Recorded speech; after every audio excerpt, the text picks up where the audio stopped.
पलाशपुष्पसङ्काशम् तारकाग्रहमस्तकम् रौद्रं रौद्रात्मकं घोरं तं केतुं प्रणमाम्यहम्।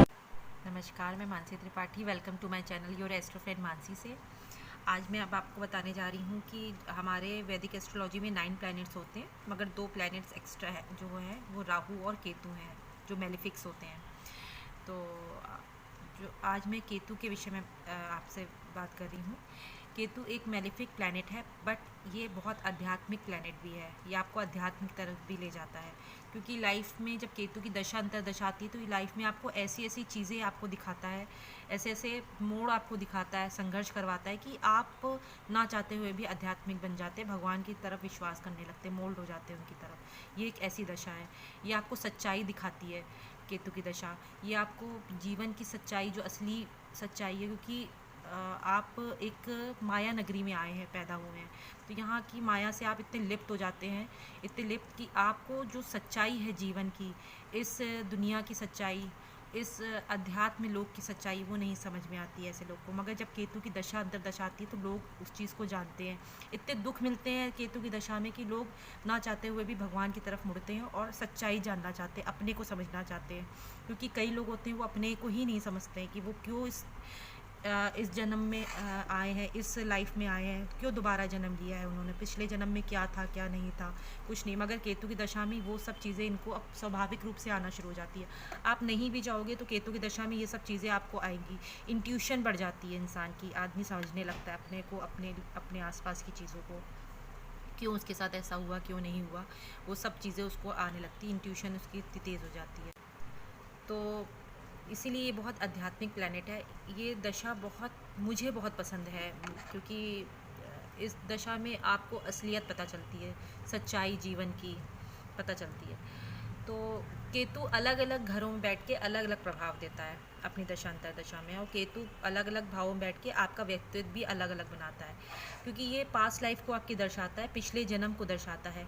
आपके पिछले जन्म में क्या कर्म किए थे और इस जन्म में क्या कर्म करने के लिए आए हैं, ये भी बताता है। क्या कर्म लेके आए हैं आप, आपका प्रारब्ध क्या था, आप इस जन्म में क्यों आए हैं, आपको क्या करना है, आपका संचित कर्म है, आपको क्या करना है क्या नहीं करना है, वो सब आपको केतु जिस हाउस में बैठा होता है, जिस भाव में, वो आपको पता चलता है। तो आज मैं बात करने जा रही हूँ केतु प्रथम भाव में, जब केतु आपका फर्स्ट हाउस में बैठता है। देखिए, जो फर्स्ट हाउस का केतु होता है, इसका मतलब ये है कि फर्स्ट हाउस आपकी पर्सनैलिटी है, आपका व्यक्तित्व है। तो आप पास्ट लाइफ में इतने एक्सपर्ट थे उस चीज़ों में, क्योंकि आपने सिर्फ अपनी पर्सनैलिटी को ही देखा। पास्ट लाइफ में आपने दूसरों से मतलब नहीं रखा, सिर्फ आप अपने में ही लगे रहते थे। आप कैसे दिखते हो, आपको अच्छा दिखना था, पूरा जीवन आपने इसमें ही काट दिया।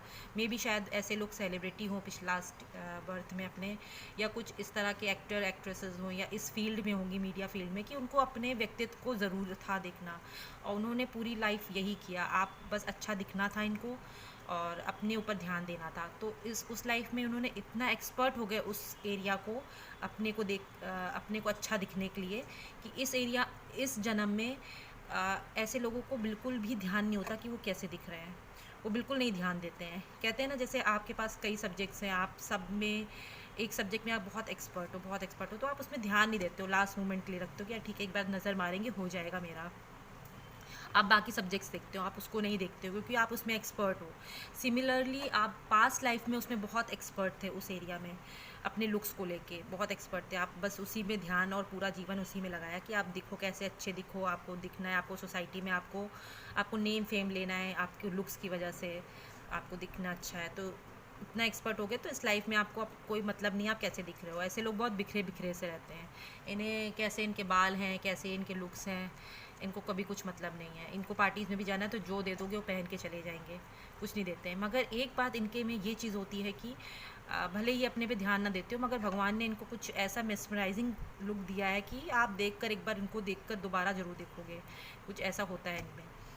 सेकेंडली इनका होता है कि ये अपने में ध्यान नहीं देते, और ये बहुत डाउटफुल टाइप लोग होते हैं, बहुत डाउट करते हैं लोगों पे। ट्रस्ट इशू इतना ज़्यादा होता है इन लोगों को कि ट्रस्ट ही नहीं करते। इवन जो इनका बहुत अच्छा फ्रेंड भी होगा तो उस पर भी डाउट करेंगे, ट्रस्ट नहीं करेंगे कि ये मुझसे मतलब रख रहा है तो इसका कोई फ़ायदा होगा इसमें, ये मुझसे ऐसे कर रहा है तो इसका कोई फ़ायदा होगा, कोई मतलब निकाल रहा है मुझसे, तो ऐसा इनके हमेशा फीलिंग्स रहेगी। तो इसलिए ये अकेले ही रहते हैं, इनके जल्दी अच्छे फ्रेंड्स नहीं बनते हैं और इन्हें पसंद भी है अकेले रहना, क्योंकि ये इतने अपनी पर्सनैलिटी को लेकर कन्फ्यूज़ रहते हैं ना कि इन्हें खुद नहीं समझ में आता मैं क्या हूँ क्या नहीं हूँ। तो ये ढूंढते रहते हैं, समझते रहते हैं, बहुत डीप जाते हैं ऐसी चीज़ों में अपने को जान सके। तो ऐसे लोग ऐसी ऐसी स्टडीज़ करते हैं कि अपने व्यक्तित्व को, अपनी पर्सनैलिटी को जानने के लिए ये अकल्ट में भी जाते हैं। इंट्यूशन बहुत अच्छा होता है इनका, कुछ भी समझ लेते हैं बहुत जल्दी, सामने वाला क्या सोच रहा है। अगर ये अच्छी साइन में है ये केतु, जैसे उच्च का है, डेवलेट नहीं है, उच्च का है जैसे कि सेजिटेरियस में है, या फिर आपका वर्गो में है, या फिर आपका ये केतु आपका स्कॉर्पियो में है, बहुत हिडन साइन है ये, बहुत अंदर तक घुस के चीज़ें पता करता है, रिसर्च फील्ड में बहुत होते हैं। तो ये लोग इतना ज़्यादा अपने को जानना चाहते हैं कि उसके लिए कुछ भी करते हैं, इतनी चीज़ें पढ़ते हैं, इतनी चीज़ें, तो अपनी पर्सनैलिटी बहुत अच्छे से जानना चाहते हैं कि मैं क्या हूँ, क्योंकि इतना कंफ्यूज आए हैं पिछली बार, तो पिछली लाइफ में तो इतना जान गए थे अपने को, तो भगवान ने इस बार ऐसी जगह दिया कि तुम अपने को ही नहीं जान पा रहे हो, पूरी ज़िंदगी इसी में लगा दो, तुम क्या हो क्या नहीं हो, तुम नहीं खुद समझ पाओगे तुम क्या हो।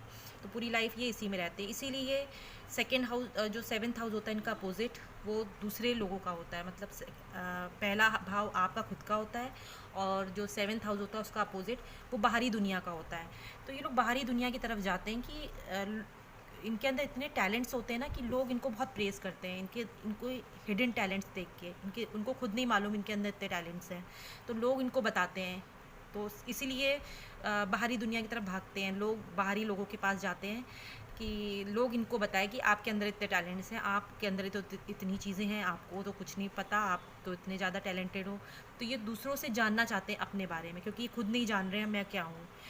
जाते ज़रूर हैं दूसरों की तरफ, भागते ज़रूर हैं पब्लिक की तरफ, बट इनके फ्रेंड्स बनते ही नहीं जल्दी, क्योंकि ट्रस्ट इशू इतना होता है। तो वो जाते हैं मगर थोड़े दिन में ये इतने ज़्यादा इरिटेट हो जाते हैं बाहरी दुनिया से, तो फिर ये एक आइसोलेशन में चले जाते हैं, फिर अपने में चले जाते हैं, अकेलेपन में चले जाते हैं। इन्हें पसंद नहीं भीड़ भाड़, या अपने दोस्त ज़्यादा रहे, या इनके अगल बगल कोई रहे, पास में रहे, या बस ये जानने के लिए जाते हैं उनके पास। और जब जान जाते हैं तो फिर वापस अपने उन्होंने अपना एक रूम बना रखा है, अपना एक सेंटर बना, अपना एक आइसोलेशन कॉर्नर बना रखा है, उसमें जाके फिर से ये अपना हो जाते हैं। तो बहुत अलग थलग रहने वाले, बहुत आइसोलेटेड पर्सनैलिटी होते हैं।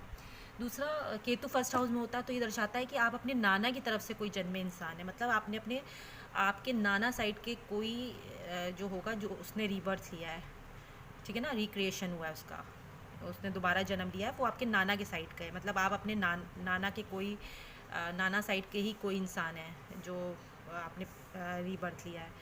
तो ये होता है, वो ये लोग नाना के फैमिली से ज़्यादा अटैच रहते हैं अपने, जो केतु फर्स्ट हाउस लगन में जो इनका केतु होता है। इनके लुक्स भी जो होंगे वो नाना के साइड के लुक्स होंगे, जैसे मामा का फेस होगा, या अपनी मौसी का फेस होगा, या अपने नाना का फेस होगा, मतलब उस साइड के फेस रिजेंबल होता है इन लोगों का, फीचर्स होते हैं। तो ये देखा गया प्रोमिनेंट है केतु फर्स्ट हाउस में। और एक चीज़ और देखी गई है कि इनके अपोजिट राहु होता है, केतु के अपोजिट राहु होता है हमेशा, क्योंकि नॉर्थ पोल साउथ पोल होता है, तो अपोजिट उसके होता है। तो जब राहु आपके 7th हाउस में होता है तो आपको प्रसिद्धि दिलाता है, आपको फेम दिलाता है। अगर आपका राहु एग्जॉल्टेड पोजीशन में, अच्छे उच्च की राशि में है, और कोई भी मैलिफिक नहीं है, उसको पूरा जोर मिल रहा है, तो आपको उसकी दशा में, राहु की दशा में या केतु की कोई भी अंतर दशा में कुछ ना कुछ फेम ज़रूर मिलेगा। आप प्रसिद्ध होंगे, आपको दुनिया जानेगी, और अगर और भी प्लैनेट सपोर्ट कर रहे हैं तो आपको इंटरनेशनल फेम भी मिल सकता है इस पोजीशन से। ऐसे लोग जो होते हैं वो दोस्त तो बहुत कम होते हैं इनके, और ये अध्यात्म की तरफ बहुत रहते हैं। केतु की दशा में ये लोग बिल्कुल आध्यात्मिक हो जाते हैं, योगा में आपको मिलेंगे, हीलर्स होते हैं बहुत अच्छे, हीलिंग क्वालिटीज़ बहुत अच्छी होती हैं इनके अंदर, इनके से बोलने से ही लोग हील हो जाते हैं, इतना अच्छा इनका हीलिंग पावर होता है। तो इस तरह के होते हैं, और मैं आपको अब नेक्स्ट अपने वीडियो में बताऊंगी कि केतु 2nd हाउस में कैसा होता है। और please watch my next video Ketu in 2nd house. Thank you so much. जय श्री कृष्ण।